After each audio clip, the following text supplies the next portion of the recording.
Hello and welcome back to another episode of Game Brigade. I'm your host Brian, and on this show we do reviews, previews, and playthroughs of your favorite games. So if you're new here, please consider subscribing. Today on the show we're going to be covering Townsfolk Tussle, and if you're new to the show, we do these Kickstarter reviews where we'll be taking a look at the Kickstarter page, discussing the financial impacts if we should back this, also discuss the gameplay elements, whether you should be backing this game or waiting for later. Before we get too far, we do have a giveaway still going on right now. We have the $99 Oathsworn pledge level available once we reach 3,000 subscribers. We're currently at 2,800, so we are so close to reaching that goal. If you're interested in learning more about the giveaway and all the rules and entries, please click the link up here. We'll have more information later in the video. Okay, Townsfolk Tussle, we're currently on day 27, and we're at $255,381 pledged already, with 3,528 backers. They're doing great, and this is by first-time producer Panic Roll. I always tell people, whenever you're backing a first-time creator, to pump the brakes a little bit. We want to make sure that the first-time creator has everything in line up to this point. And one of the things I like to do is always scroll down to the very, very bottom here on these pages on the first time creators specifically and read the risks and challenges. I want to make sure that they are sounding at least like they have a rough idea of who they're using for production and who they're using for fulfillment, because it matters a lot. And I've seen a lot of games fail because they decide to use a fulfillment company with a bad track record, or they use a production company that's not going to be in line. And I do like that they mention that who they're using for production with Longpack will be overlapping with the Chinese New Year, and so they've already accounted for that in their delivery date. So hopefully we're not going to get an update in a year stating that we're delayed because of Chinese New Year, because that seems to be a very recurring factor.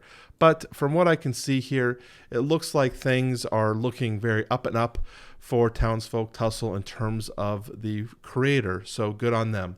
So what is Townsfolk Tussle? Well, Townsfolk Tussle is a boss battler. It's going to be effectively fully co-op, but they list it as semi-cooperative because they do have elements of certain players can take if they want to be the sheriff at the end of the game, they can do things to be more aggressive in that manner.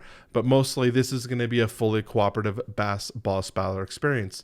And effectively, the theme of this game, the story of this game, is the sheriff has been murdered. And there are ruffians, these guys up here, who are terrorizing the town. And the townsfolk are sick and tired of that, and they don't want to deal with that anymore. So they're going to take arms and battle back the ruffians. Effectively, this game will be taking place over four sections, where you're going to have the town phase and then the battle phase. In the town phase, you're going to be drawing cards that you can utilize in the battle, which can affect scoring, and you're also going to get a town event, which could be negative or positive. It could be either or. And then the boss battle, of course, you're going to be playing against the AI boss. Now, the great thing about the boss battler here is that the bosses have unique cards that will decide, how the boss will operate, but has a unique AI deck that will really flesh out the character and make it to be unique. Now, I have read a few reviews that have stated that some of the ruffians felt very similar, and at lower player counts, the gameplay was more of a race to hit points. So that is important to note, that the developers are still tweaking this game. From what I can see here, especially as a person who's just reading a Kickstarter page, it looks complete. Like, everything looks complete. You got all the items, they all have their stat lines, everything looks done. But early play testing from out of their player group, out of their in-house production company, seems like they're still tweaking, needing to be done to make the gameplay more engaging, less randomized, and less punishing in certain aspects. There has been reports that certain effects that you could get through the town events or items could effectively make your character completely pointless in the actual boss battle, and there could be no way at times to replicate, to prevent that from happening. So the developers are aware of this, from what I gather, and are working on making it so that those kind of things aren't as common to happen, or aren't going to be repeating issues that you would continually face.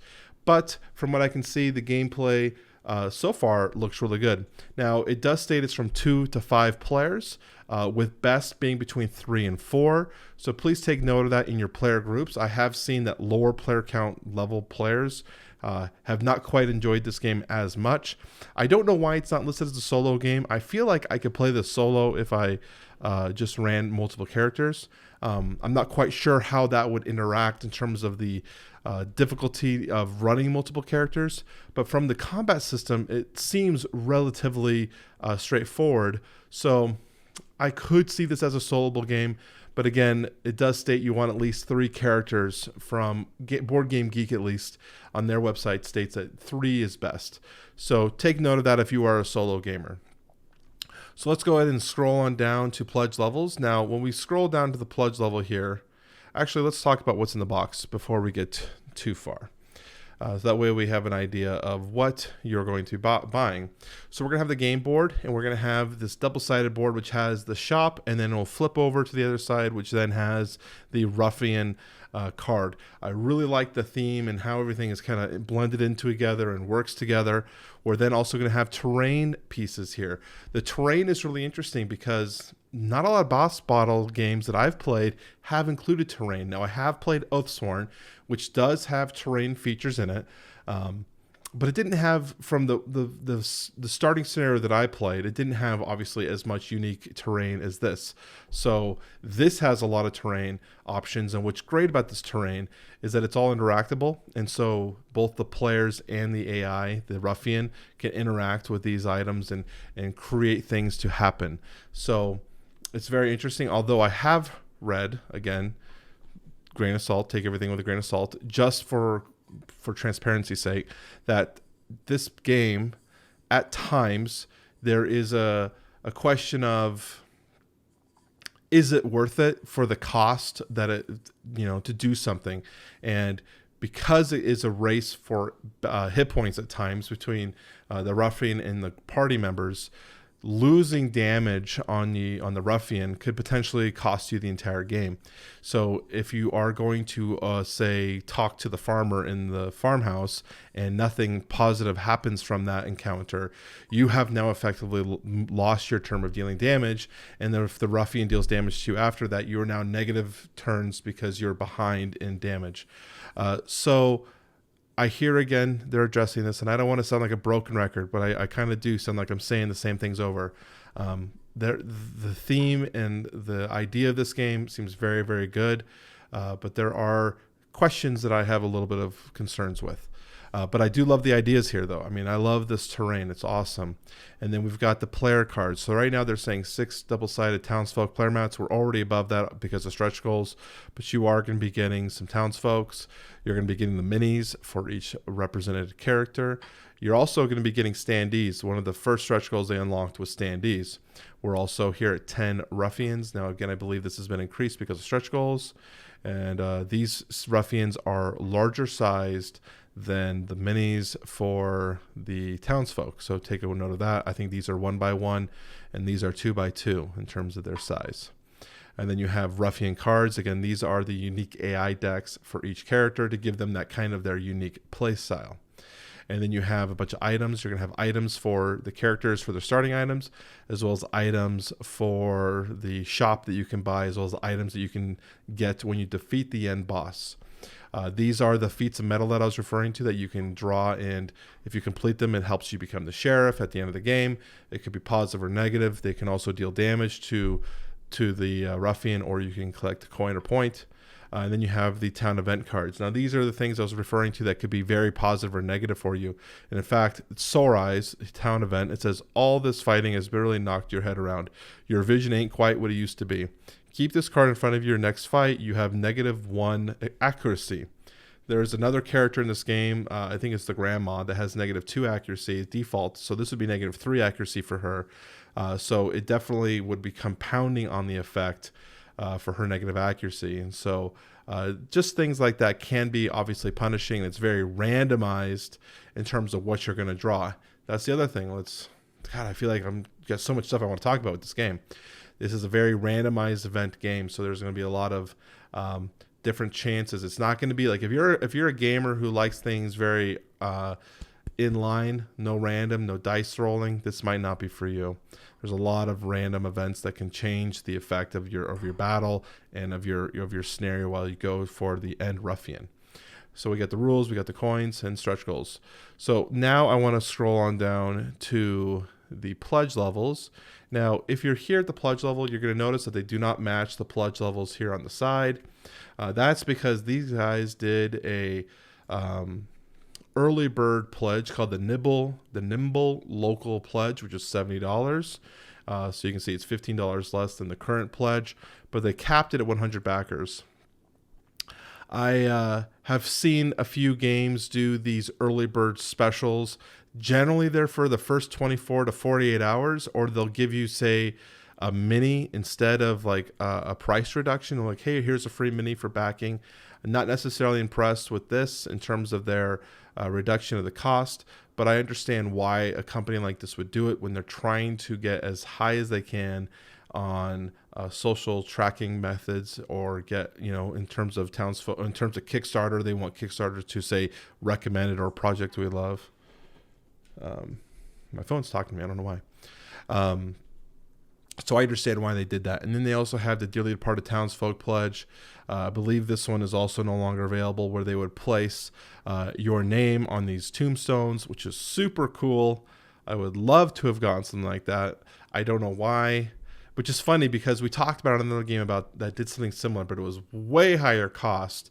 I believe it was Ascension Tactics, where you can get your own mini representative of you, but it was like very, very, very expensive. This one doesn't seem as bad to have your name immortalized on the box. Again, they capped it at 100 backers. So that is some of the stuff that is no longer available, same as the prestigious Town Hero Pledge. So we're really only looking at one single pledge level, unless you want to do the Generous Town Folks, but not as many people I know do those. So we're looking at the Brave Local Pledge, $85. I believe we're looking at $20 shipping for this game as well. So the price is relatively reasonable, $105.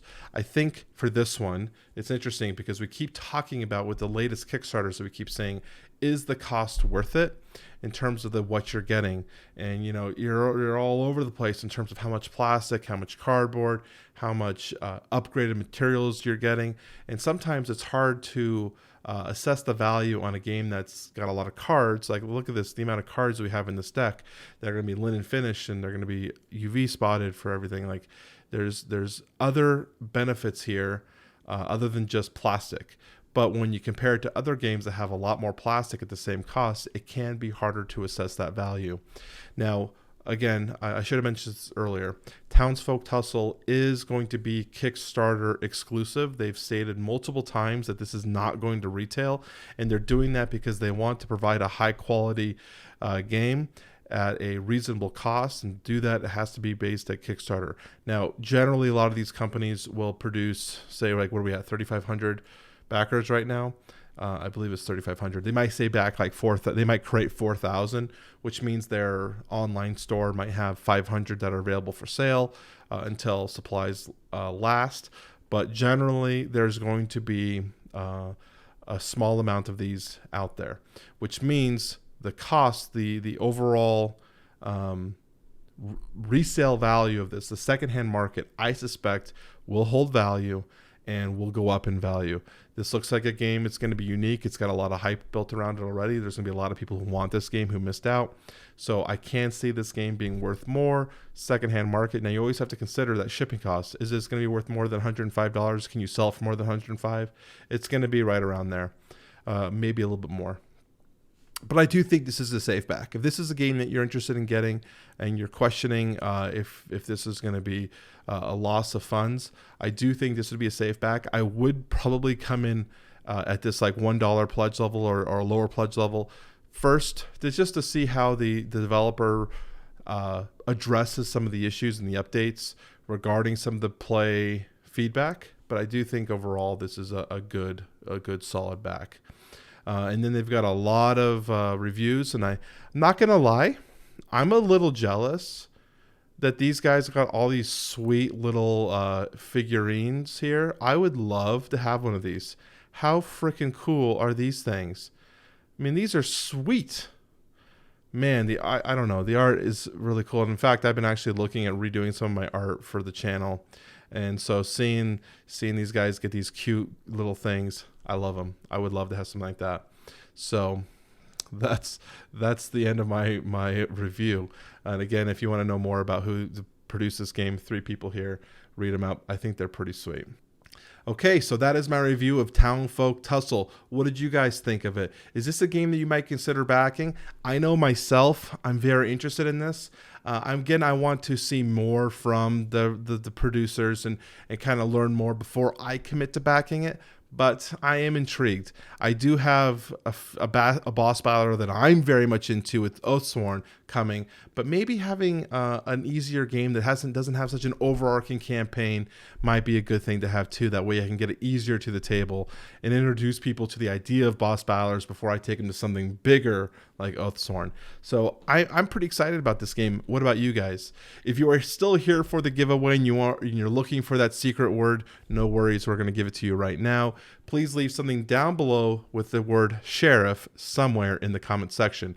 Again, thank you guys for following the channel. If you really want to support us, make sure you subscribe, hit that like button, show me what you think. If you really don't like my stuff, let me know with a down arrow, but tell me why you don't like it. I need to know what I need to do to improve the channel. Don't just hit the button and walk out. I need to know why you didn't like it. That way I can keep improving this channel. If you want to support me on Instagram, make sure you follow me there. It's a great way to connect with me. You want to ask me personal questions. If you want to join us on some playthroughs and some gameplay, not just board games, but even video games, go to our Discord channel, follow us there. All the information is always in the links down below. I will talk to you all very soon.